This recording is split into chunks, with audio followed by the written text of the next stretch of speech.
Good morning students. 11वीं वाले बच्चे, सिद्धि हिंदी विद्यालय के इस ऑनलाइन क्लासेस में आपका हार्दिक स्वागत है। अब बच्चों, हमारा जो ये दूसरा जो पार्ट है मियां नसरुद्दीन, यहाँ पे ख़त्म होता है।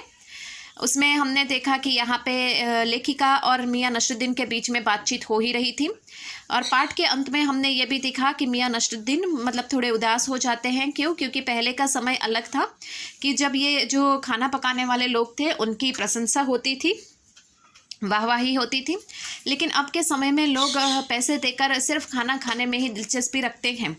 ये बात यहाँ पे मियां नसरुद्दीन ने लेखिका को बताई। यहाँ तक पाठ के अंत में हमने देखा था।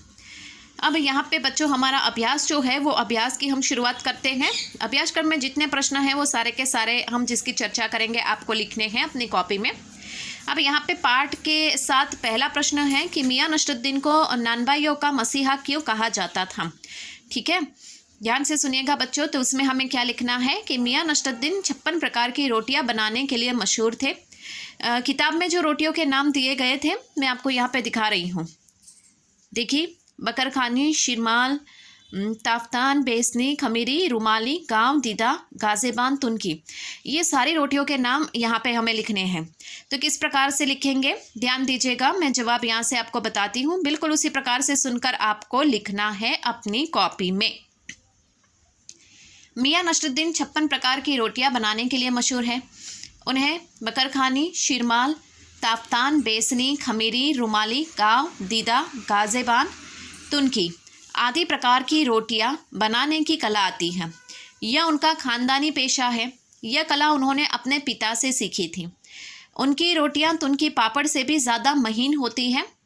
मियां नसरुद्दीन अपने शागिर्दों का भी खूब ध्यान रखते हैं, यानी कारीगर। ये उन्हें समय पर उचित वेतन भी देते हैं। उसी प्रकार मियां नसरुद्दीन के रोटियां बनाने की कला तथा उनके पेशे के प्रति समर्पण देखकर लेखिका बहुत प्रसन्न होती है। इसलिए उन्हें नानबाइयों का मसीहा कहा जाता है। ठीक है, तो यहाँ पे बच्चों सबसे पहले प्रश्न का उत्तर हमें इस प्रकार लिखना है। मैं वापस दोहरा रही हूँ, ध्यान दीजिएगा कि मियां नसरुद्दीन 56 प्रकार की रोटियां बनाने में माहिर हैं। उन्हें बकरखानी, शिरमाल, ताफ्तान, बेसनी, खमीरी, रुमाली, गांव, दीदा, गाजेबान और तुनकी आदि प्रकार की रोटियां बनाने की कला आती है। ये उनका खानदानी पेशा है। यह कला उन्होंने अपने वालिद यानी पिताजी से सीखी थी। उनकी रोटी जो तुनकी पापड़ जो है वो हद से ज़्यादा ही महीन है। मियां नसरुद्दीन अपने शागिर्दों को बहुत अच्छी तरीके से रखते थे, यानी कारीगरों को। उन्हें समय पर वेतन देते थे। इस प्रकार मियां नसरुद्दीन के रोटी बनाने की कला तथा उनके पेशे के प्रति समर्पण को देखकर लेखिका बहुत प्रसन्न होती है। इसलिए उन्हें नानबाइयों का मसीहा कहा जाता है। ठीक है, अब दूसरा प्रश्न, लेखिका मियां नसरुद्दीन के पास क्यों गई थी। लेखिका सामने से गए थे उनका प्रश्नोत्तर करने के लिए मियां नसरुद्दीन के पास। तो क्यों गए थे ये हम उसका कारण हम देखते हैं। दूसरे प्रश्न के उत्तर में बच्चों हमें क्या लिखना है, ध्यान से सुनिए।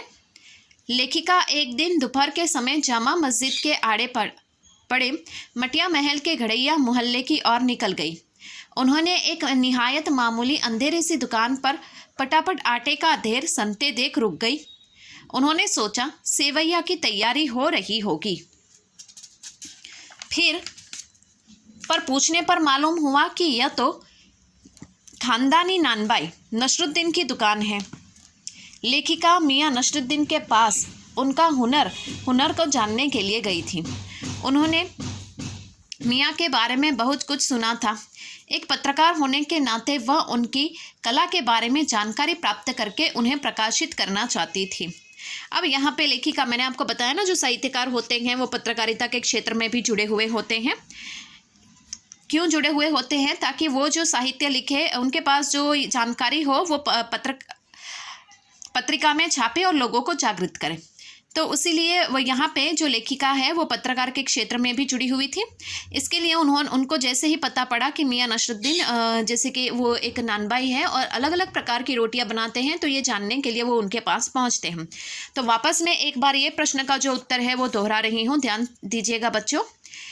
दूसरे प्रश्न का उत्तर, लेखिका एक दिन दोपहर के समय जामा मस्जिद के आड़े पड़े मटिया महल के घड़ैये मोहल्ले की ओर निकल गई।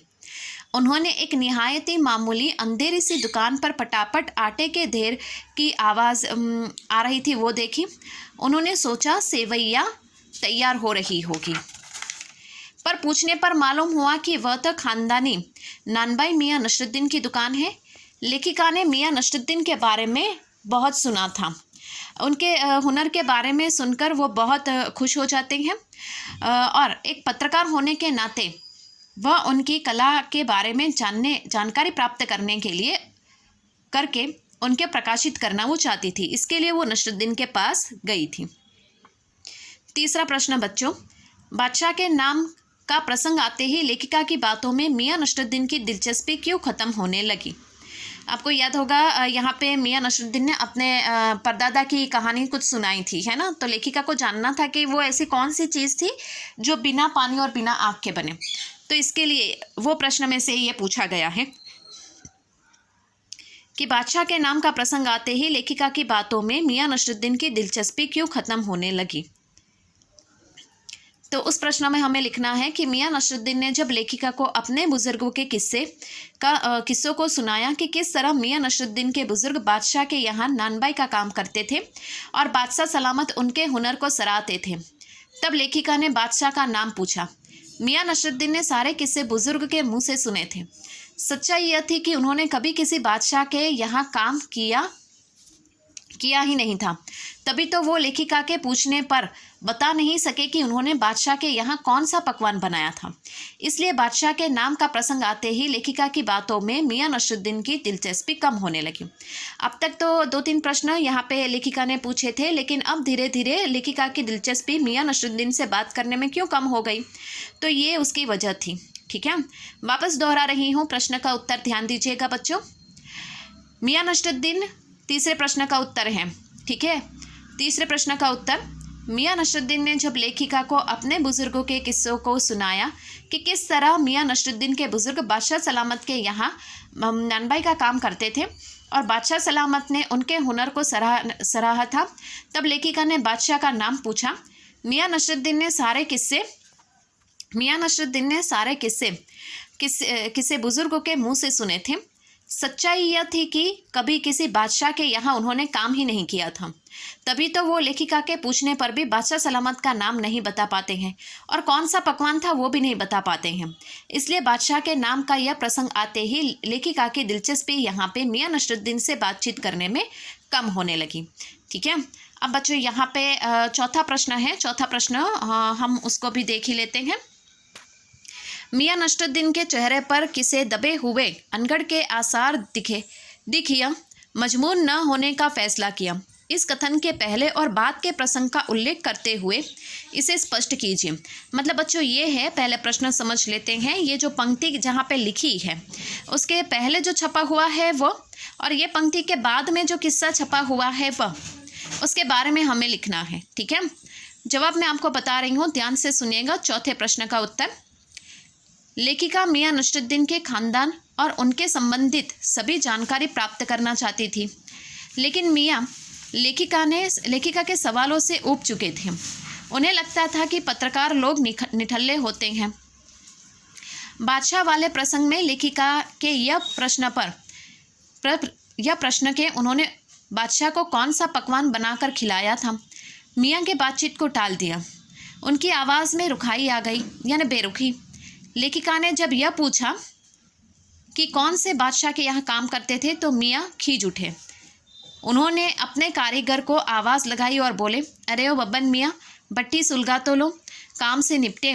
लेखिका उनके बेटे बेटियों के बारे में पूछना चाहती थी, लेकिन मियाँ के चेहरे में आए भाव से उन्हें समझ में आ गया कि अगर वो इससे ज़्यादा कुछ और पूछेगी तो शायद वो उन्हें जाने के लिए कह देंगे। इसलिए उन्होंने इस मजमून को न छोड़ना ही उचित समझा। अब यहाँ पे बच्चों इस तरह से हमें लिखना है।